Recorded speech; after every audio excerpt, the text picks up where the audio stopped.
Hello guys, मेरा नाम DN Saraswati है। मैं इंग्लिश का सीनियर टीचर हूं और मैं IAS, PCS, CDS, MBA, TOEFL काफ़ी हायर लेवल तक इंग्लिश टीच करता हूं और मुझे पढ़ाते हुए मोर देन 2 डिकेड्स हो चुका है।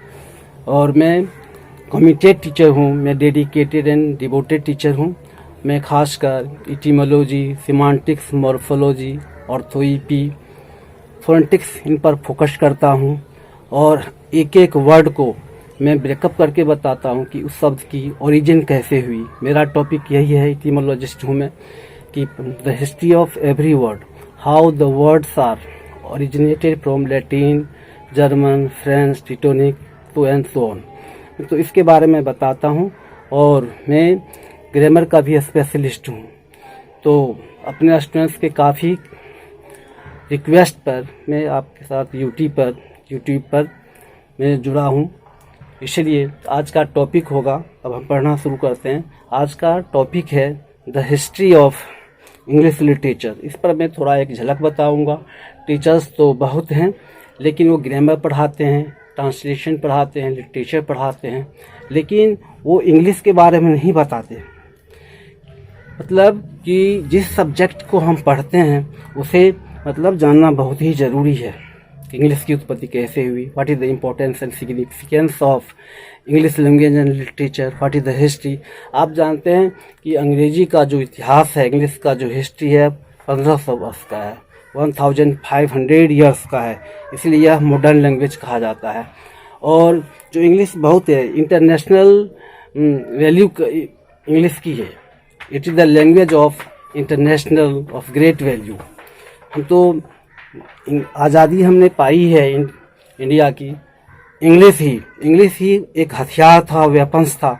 अगर हमारे ग्रेट मैन सुभाष चंद्र बोस, चंद्रशेखर आज़ाद या भगत सिंह जिसे हम बोलते हैं, चाहे कोई भी हो, नेहरू हो, सी राजगोपालचारी हो, अगर ये सब इंग्लिश नहीं जानते तो हम देश को आज़ाद नहीं करा पाते। क्यों? क्या कारण है कि इंग्लिश जानना उस समय भी ज़रूरी था, अब तो ज़्यादा ज़रूरी है। क्योंकि अंग्रेज़ जो सर्कुलर भी निकालते थे, जो बिल पास निकालते थे, जो नोटिस निकालते थे, वो अंग्रेज़ी भाषा में लिखी होती थी। तो उस समय में अंग्रेज़ी पढ़ना था ज़रूरी, क्योंकि अभी भी है। तो इसलिए ताकि उनके हम भावनाओं को, उनके नोशंस और थॉट को, जो क्या हमारे साथ इम्पीचमेंट कर रहा है, क्या हमारे ऊपर कोई सा लॉ इन्फोर्समेंट कर रहा है, ताकि हम समझ पाए। और हम समझ जाते थे कि ये अंग्रेज क्या करना चाहता था और हम प्रोटेस्ट करते थे। तो भाइयों, अंग्रेजी एक मॉडर्न लैंग्वेज है। It is not a language, it is a pure science. इसे हम साइंस कहते हैं। English is now a language of great science. तो ये हम कहते हैं, we fought against the English with the help of English. It can't become the medium of our slavery, but it became our emancipation.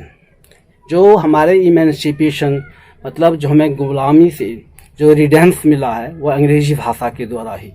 सी राजगोपालचारी ने कहा है कि freedom from the British rule doesn't mean freedom from the English literature. English बहुत ही scientific language है। Technology हो, law हो, medicine हो, हर चीज़ में यह बहुत ही उपयोगी है। यह language, every nook and corner of this world you can speak and articulate English language. बहुत ही आसान है। तो आज मैं शुरू करना चाहता हूँ। इंग्लिश भाषा के बारे में मैंने कुछ बताया आपको। अब मैं आपको बताने जा रहा हूँ ये इंग्लिश शब्द की उत्पत्ति कैसे हुई है। देखो गाइज, अगर आपने नोटबुक नहीं लाया है तो ले आइए अभी और नोट करिए, इसे बहुत ही जरूरी है। इंग्लिश शब्द की उत्पत्ति कैसे हुई थी। जो इंग्लैंड में 449 ईस्वी के लगभग जो 3 ट्राइब्स आए थे, जर्मनिक ट्राइब्स थे, एंगल्स, दूसरा था सैक्सन्स और तीसरा था जूट्स। और ये इंग्लैंड पर लगातार अटैक करते रहे, बिल्कुल अटैक करते रहे, और वहाँ की हालत उन्होंने काफ़ी पंक्चर कर दिया था। तो मैं कहना चाहता हूँ कि इंग्लिश का नामकरण कैसे हुआ। तो Angles, Saxons and Jutes, they were all tribes, Germanic tribes, they were plunderers and just like you can say the great invaders. वो उन्होंने इंग्लैंड पर अटैक किया, वहाँ के जो मूल निवासी थे, सेल्ट्स थे, उसको खदेड़ा पीछे किया। और उन्होंने जो ये तीनों कॉमन में थे, एंगल, सैक्सन्स और जूट, इन्होंने इस भाषा का नाम जो पहले इसे इंग्लिश कहा गया, इंग्लिश। और फिर बाद में चूंकि इन तीनों की कॉमन लैंग्वेज थी, एंगल्स का, सेक्शंस का, जूट्स का, इन्होंने इंग्लिश का नाम दिया। बाद में यही जो इसी से इंग्लिश भाषा का डेवलपमेंट हुआ था। बाद में जो ये इंग्लिश शब्द बना, यानी एंगल्स है, ANGL, और हमने इसमें ISH सफिक्स जोड़ा। तो कालांतरण में जैसे वो अपने को कॉमन में इंग्लिश कहते थे, एक आलोप किया, क्योंकि वो इंग्लैंड में आए थे, तो उन्होंने नाम इसका इंग्लिश दिया था। ISH ये सफिक्स है। इस तरह से इंग्लिश का नामकरण हुआ था। भाई मित्रों, अब ये देखो, बहुत ही रोचक कहानी है कि हम भी देखते हैं कि जिस प्रकार इंडिया में ब्रिटिशर्स आए थे, यहाँ से बहुत जगहों पर उन्होंने अपना डोमिनेंस जमाया, नाम भी दिया। जैसे हम दिल्ली में कनॉट प्लेस उन्होंने नाम दिया, इस तरह से बहुतों हैं। इसी तरह से वो जर्मेनिक ट्राइब्स थे, वे लुटेरे थे, प्लंडरर्स थे, वे टिरेनियस थे। और इंग्लैंड का जो पुराना नाम था ब्रिटिश आइल्स, BRITISHISLES, उन्होंने इसका नाम इंग्लैंड रखा। आप जानते होंगे या नहीं, 1000 AD में इंग्लैंड का नाम इंग्लैंड था, इन्होंने नाम दिया था इंग्लैंड, इंग्लैंड दिया था। फिर कालांतरण में इसका नाम इंग्लैंड हुआ। तो यह बहुत ही रोचक हिस्ट्री है। अब ध्यान से सुनो। अब इस भाषा को पढ़ने जा रहे हो, उसका मजा आपको बहुत मिलेगा। बहुत ही रोचक है, बहुत ही साइंटिफिक है। और मैं दावे के साथ कह सकता हूँ कि वर्ल्ड में किसी भी भाषा की इतनी साइंटिफिक अप्रोच नहीं है। इसमें इटिमोलॉजी है, फोनेटिक्स है, और करेक्ट जिसे हम प्रोनाउंसिएशन बोल सकते हैं, फोनेटिक्स, फोनोलॉजी, सिमांटिक्स है, मॉर्फोलॉजी है, ऑर्थोइपी है, और ऐसी किसी भी भाषा में नहीं है। जो इंग्लिश भाषा वर्ल्ड की सबसे वास्ट भाषा है, इतने वर्ड्स किसी भी भाषा में नहीं है। तो जो फॉलर हैं, the great grammarian of English literature of modern age, उनका यहाँ तक कहना है इंग्लिश में मोर देन एटलीस्ट 2 जो मिलियन तक भी वर्ड हैं। तो आप ताजुब मत करना, इंग्लिश काफ़ी, एक शब्द के 50 और सैकड़ों सिनोनिम्स हैं यहाँ पर। ठीक है, तो मैं अब आपको इंग्लिश का क्लासिफिकेशन करने जा रहा हूँ। मित्रों, यह बहुत ही ज़रूरी है।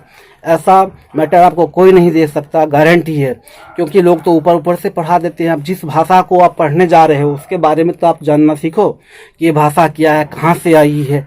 अंधेरे में तीर चलाते थे, क्या फायदा, अभी मैंने आपको बताया। अब देखो कि इंग्लिश का क्लासिफिकेशन 3 पार्ट्स में है। पहला है ओल्ड इंग्लिश।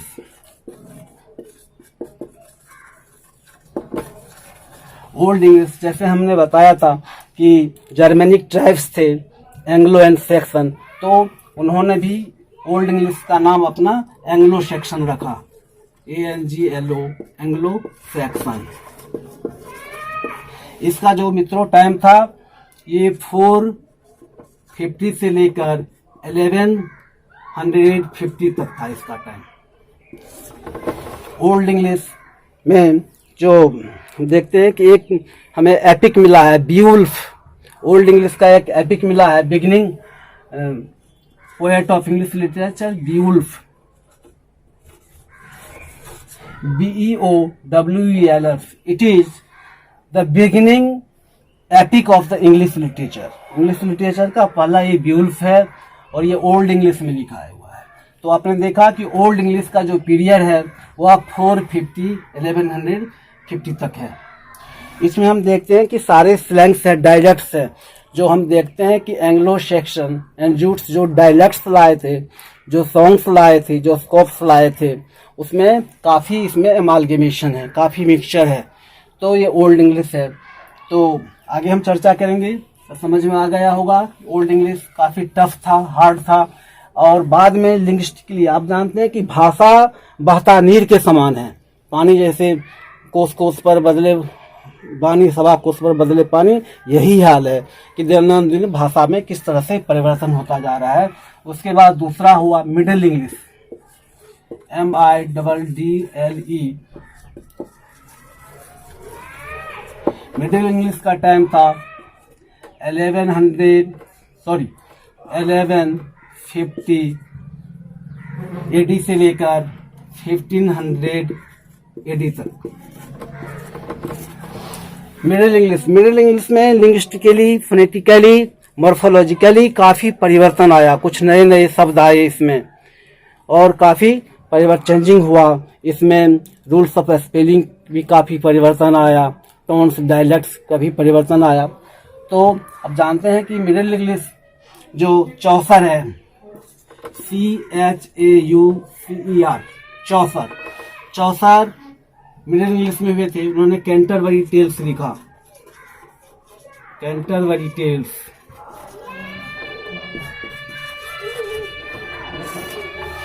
तो चौसर ने कैंटरबरी टेल्स लिखा, जो क्रिटिक ने उन्हें कहा गया, Chaucer is called the father of English poetry. इसे चौसर को फादर ऑफ इंग्लिश पोएट्री कहा गया। इतना सुंदर और इतना इंटरेस्टिंग स्टोरी पोएटिक फॉर्म में किसी ने नहीं लिखा था। तो चौसर को फादर ऑफ इंग्लिश पोएट्री कहा गया। इन्होंने कैंटरबरी टेल्स लिखा है, जो बहुत फेमस है। इंडिया और अब्रोड किसी भी यूनिवर्सिटी में MA में कैंटरबरी टेल्स पढ़ाई होती है, MA इंग्लिश में, नोट कर लेना। तो ये मिडिल इंग्लिश में काफ़ी परिवर्तन आया, काफ़ी स्लैंग वर्ड आए, कुछ कॉलोकियलिज्म भी आया था, कुछ स्लैंग्स भी आए। उसके बाद जो टाइम आया मॉडर्न इंग्लिश का, तो इंग्लिश का दोस्तों तीसरा भाग है modern English, MODERN, modern English, ENGLISH। Modern English, जो मॉडर्न इंग्लिश जो है या 1500 से लेकर ये जो अब तक, अब का जो टाइम है, up to now, till now, जो इंग्लिश स्पोकन है, जो पढ़े जाते हैं, बोले जाते हैं, समझे जाते हैं, अंडरस्टूड, तो ये सारे मॉडर्न इंग्लिश है। फिर आफ्टर 1500 AD के बाद जो इंग्लिश आई है वह मॉडर्न इंग्लिश है। इसमें काफ़ी मॉडर्निटी आई, इसमें ग्रामर भी आ गया था। आप जानते हैं कि जो इससे पहले बिफोर 1500 AD से इंग्लिश ग्रामर नहीं थी, ये आपको कोई नहीं बताएगा। इंग्लिश ग्रामर की कोई बुक नहीं थी। तो आप जानते हैं उस समय में लैटिन ग्रामर की पढ़ाई होती थी। Shakespeare never did see English grammar. Shakespeare के समय में, जो शेक्सपियर के समय में हम जैसे देखते हैं कि लैटिन ग्रामर की पढ़ाई होती थी। तो अब मैं शेक्सपियर की चर्चा करने जा रहा हूँ। शेक्सपियर से बिगिनिंग होता है modern English, William Shakespeare.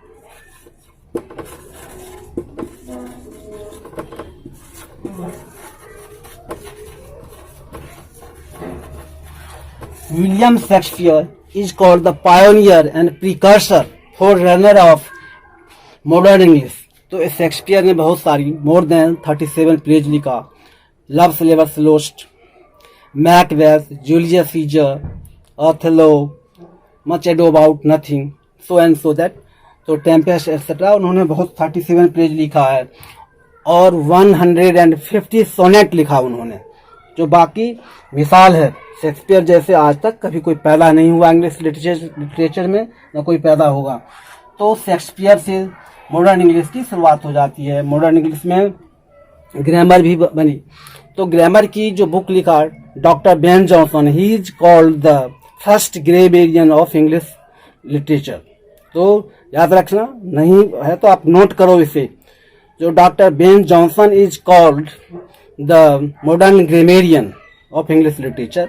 Modern भी हम कह सकते हैं, उससे पहले कोई इंग्लिश की ग्रामर नहीं थी, तो उन्होंने शुरुआत की थी। शेक्सपियर ने बहुत कुछ ऐसा लिखा जो इंग्लिश ग्रामर से जो मेल नहीं है उनका, कुछ ग्रामेटिकल मिस्टेक है तो जो हमारे क्रिटिक्स हैं, जो स्कॉलर हैं, उसे शेक्सपियरियन यूज कहकर क्षमा करते हैं, क्योंकि इतने बड़े ड्रामेटिस्ट, पोएट ड्रामेटिस्ट और ऊपर हम उंगली नहीं उठा सकते। तो आप ऐसे जानते हैं कि मॉडर्न इंग्लिश की जो शुरुआत हुई है विलियम शेक्सपियर से। तो ये आपने देखा मित्रों कि किस तरह से इंग्लिश भाषा की महानता है। इंग्लिश में जो इतनी मॉडर्निटी है वह किसी भी लैंग्वेज में नहीं है। तो मित्रों आप देखिए, नोट करते रहिए आप। अब हम चर्चा करेंगे जो हमने इंग्लिश लिटरेचर के बारे में आपको इंटरेस्ट पैदा किया। इंग्लिश लिटरेचर में कि there is the history of every word. यहाँ पर प्रत्येक शब्द की कहानी है, जबरदस्त फोनेटिक्स फोनोलॉजी है, सिमांटिक्स है, वर्ड्स का ओरिजिन कैसे होता है, कितने इंस्टेंट में कितने वो शब्द बना, उसका रीजन क्या है, उसका स्टोरी क्या है, किसके नाम से कौन सा वर्ड आया। वाकई इंटरेस्टिंग है और किसी भी लैंग्वेज में नहीं है। तो अभी आपने द ओरिजिन ऑफ इंग्लिश जो देखा, उसके बाद आपने इम्पोर्टेंस देखा। इंग्लिश आज बहुत ही जरूरी है। Every field of life English is very compulsory, जो एंड वेरी ऑब्लिगेटरी, यह बहुत ही आवश्यक है इंग्लिश जानना और पढ़ना। तो अब हम शुरुआत करते हैं शुरू से, ग्रामर से हम करते हैं, क्योंकि grammar is called the logic of the language. Grammar को जो इसे लॉजिक कहा गया है किसी लैंग्वेज का। तो हम ग्रामर की चर्चा करते हैं। आप लोग वैसे तो जानते ही हैं कि ग्रामर क्या है, लेकिन हमारा जो टीचिंग होगा सबसे अलग हट करके, मैं इटिमोलॉजिस्ट हूँ, तो मैं एक एक वर्ड को आपको तोड़ के बताऊंगा कि वर्ड कब आया, कहाँ से आया, कैसे आया। तो जैसे हमने बताया कि शेक्सपियर ने देखा था लैटिन ग्रामर, वो लैटिन ग्रामर पढ़ते थे। जब वो इस दुनिया को अलविदा कह गए तो उसके बाद से इंग्लिश ग्रामर की पढ़ाई होने लग गई। तो शेक्सपियर के टाइम में लैटिन ग्रामर था। अब उतना डीप में नहीं जाना है, तो ग्रामर शब्द ग्रीक के ग्राम से बना हुआ है।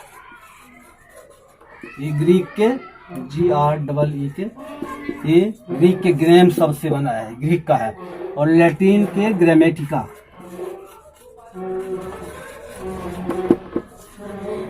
जिसका मतलब होता है टू राइट करेक्टली।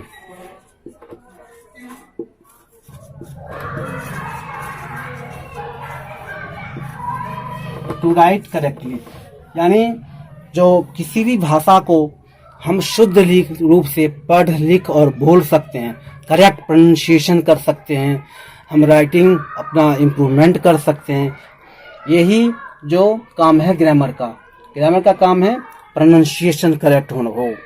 जो आज लोग तो बहुत सारे टीचर हैं, उसके करेक्ट साउंड नहीं है, प्रोनाउंसिएशन सही नहीं है, आर्टिकुलेशन सही नहीं है, और वो सीमियोलॉजी भी नहीं जानते कि किस तरह से हम उसे पढ़ा करें। तो मित्रों, तो ग्रामर का मतलब हुआ, आप जानते ही हैं कि लिखना शुद्ध रूप से। So by means of we can write, read, speak correctly, that is called English grammar. English grammar, अब देखो कि इंग्लिश ग्रामर के कितने भेद होते हैं। They are 4 parts of English grammar. ये जान लो, कोई नहीं बताएगा आपको, केवल ऊपर ऊपर से पढ़ा देगा। Noun, pronoun, adjective, verb, adverb, preposition, reporter, speech, modal verb, ये सब आपको तो पढ़ा देगा, लेकिन ये नहीं बताया कि ग्रामर के कितने पार्ट्स होते हैं। तो they are 4 parts of English grammar. पहला है ऑर्थोग्राफी, ORTHOGRA,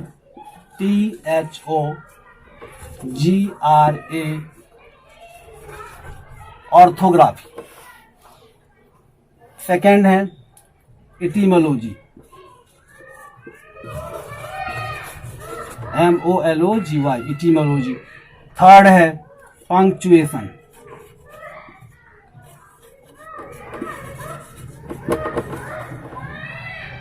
चौथा है सिंटैक्स।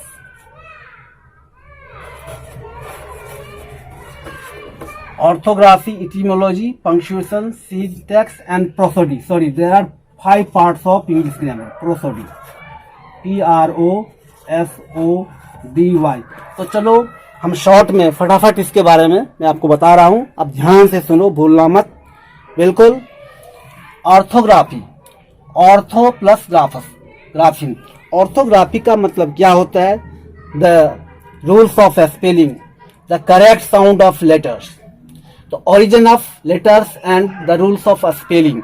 जो इसके अंतर्गत आता है कि किसी भी वर्ड का हम स्पेलिंग कैसे करें, how to spell correctly, and pragmatically of any word, किस तरह से हम इसे जो स्पेलिंग करते हैं, and origin of letters also, orthography को हिंदी में हम वर्ण विचार कह सकते हैं। इसमें लेटर्स की ओरिजिन्स है, करेक्ट साउंड है, प्रोनाउंसिएशन है इसका, और स्पेलिंग भी ऑर्थोग्राफी में ही आ जाता है। दूसरा है इटिमोलॉजी।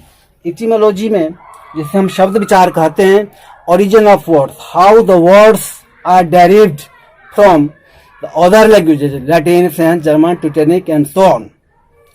तो ये इटिमोलॉजी को हम शब्द विचार कह सकते हैं।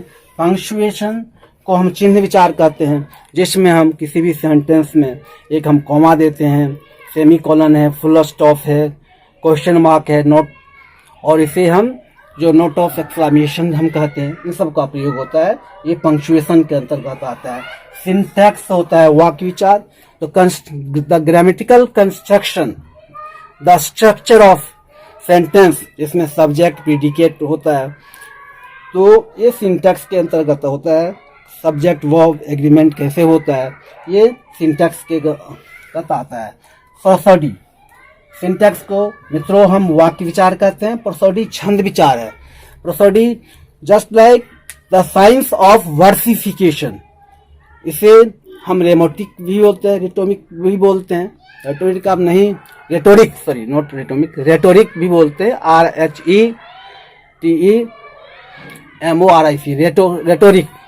तो रेटोरिक का स्पेलिंग है जो हम प्रोसोडी को RHETORIC, रेटोरिक भी बोलते हैं। रेटोरिक एच साइलेंट है, रेटोरिक भी बोलते हैं। सिंपल में हम आजकल बच्चों को हम सिखाते हैं, फिगर्स ऑफ स्पीच भी बोलते हैं, जिसमें सिमिली होता है, comparison of two things without the help of, like with the help of, not without. तो इसमें सिमिली, मेटाफोर है, पर्सोनिफिकेशन है, ओनोमेटोपिया है, ये इस तरह की जो बातें हैं वह प्रोसोडी में आता है। Unaccented sound, accented sound, iambic, pentameter, tetrameter, ये सब कहाँ यूज होता है, कैसे हम पोयम बनाते हैं, इन सब के बारे में आपको ये प्रोसोडी में होता है, जिसे हम हिंदी में छंद विचार कहते हैं। तो मित्रों, आपको हमें बहुत पढ़ाना है, आपको हमें विद्वान बनाना है। या आप सुन लीजिए कि इंग्लिश इज, लोग कहते हैं कि English is very tough language, rigorous language, ये ऐसा कुछ भी नहीं है। इंग्लिश इज वेरी इजी, बहुत ही है। English is as easy as ABC, बहुत है। मैं बताऊंगा कि ऑर्थोग्राफी के बारे में हमने बताया, तो आप सभी जानते हैं कि ऑर्थोग्राफी के अंतर्गत अल्फाबेट आता है, AL, alphabet, PHABET। Alphabet alpha and beta से लिया गया है, लैटिन ग्रीक से। तो इसका मतलब होता है वर्णमाला। The systematic collection of 26 letters is called alphabet, इसे हम अल्फाबेट कहते हैं। अब देखिए कि अल्फाबेट में 26 लेटर्स आते हैं। कौन कौन आते हैं? A, B, C, D, E, F, G, H, I, J, K, L, M, N, O, P, Q, R, S, T, U, V, W, X, Y, Z। मित्रों, बहुत से लोग जेड पढ़ते हैं, जो गलत साउंड है, जेड, इसे बिंदु देकर जेड साउंड होता है, जेड नहीं, जेड साउंड, इसका साउंड जेड होता है। तो आप देखो कि हमने दो पर गोला लगाया है, W और Y। बहुत लोग नहीं जानते कि जो Y को हम सेमी वोवेल्स बोलते हैं, सेमी वोवेल। W भी जोड़ लेते हैं, अंडरलाइन किया है। W and Y are called semi vowels. इसे हम सेमी वोवेल्स क्यों कहते हैं? ध्यान देना कि जब W और Y किसी भी वर्ड के एंड में आता है, अंत में आता है, तो वह वोवेल्स होता है, न कि कॉन्सोनेंट। ऐसे देख लो, ईयरली, YEARLY, ईयरली। बिगिनिंग में वाई आया है तो मित्रों यहाँ वाई कॉन्सोनेंट है, और एल एंड में आया है तो ये वोवेल्स है, because it gives the sound of vowel, henceforth it is called semi vowel. तो आपने देखा। दूसरा देखिए पिल्लो, PILLOW, ये डब्लू वोवेल साउंड दे रहा है pillow, henceforth it is called semi vowel, तो इसलिए इसे हम सेमी वोवेल कहते हैं। स्पष्ट हो गया होगा। कुछ और एग्जांपल आप देखें। विल्लो, WILLOW, तो यहाँ पर W ये कॉन्सोनेंट है, यहाँ पर W ये वोवेल है, तो ये साउंड वोवेल जैसे दे रहा है, इसीलिए वोवेल है यहाँ पर। तो अगर हम प्योरली देखा जाए तो लोगों को पता भी नहीं है कि जो कितने वोवेल्स हैं, कितने कॉन्सोनेंट हैं प्योरिटी के हिसाब से, और जस्ट लाइक हम देखते हैं कि आर्टिकुलेटरी लिंग्विस्टिकली जो हम किस तरह से इसका यूज करते हैं, तो उसके आधार से जो वोवेल जो 7 होते हैं, जो एंग्लो सेक्शन में ओल्ड इंग्लिश में अभी मैंने आपको पढ़ाया, तो उसमें 7 बताया गया है कि उसमें W और Y को भी ऐड कर दिया गया था। दोस्तों अब मैं बताने जा रहा हूँ, जैसे हमने यहाँ पर मैंने अल्फ़ाबेट्स लिखा A to Z तक, तो आप मित्रों अब ध्यान से देखो कि बहुत लोग नहीं बताएंगे कि इसका जैसे ओरिजिन कहाँ से 26 लेटर्स का हुआ, अल्फा बीटा इस तरह से लैटिन, क्योंकि मैंने आपको बताया कि इंग्लिश बहुत ही मॉडर्न लैंग्वेज है, इसलिए लैंग्वेज कोई भी भाषा नहीं है, बस इसका हिस्ट्री केवल 1500 का है, उससे ज़्यादा नहीं है। तो आप देखो कि यहाँ पर जे, जो जे की जो उत्पत्ति हुई है आई से ही जे बना है, ठीक है, आई से ही जे बना है। और आप जानते हैं कि in the middle of the 17th century, यानी 17वीं सदी में, यानी 1630 तक, मिडिल इंग्लिश में 1630 से तक, मिडिल इंग्लिश नहीं कर सकते हैं, मॉडर्न इंग्लिश शुरुआत हो गई है। तो 17th सेंचुरी के जो middle of the 17th century J का प्रयोग था ही नहीं, बिल्कुल नहीं था, किसी भी बुक्स में नहीं है।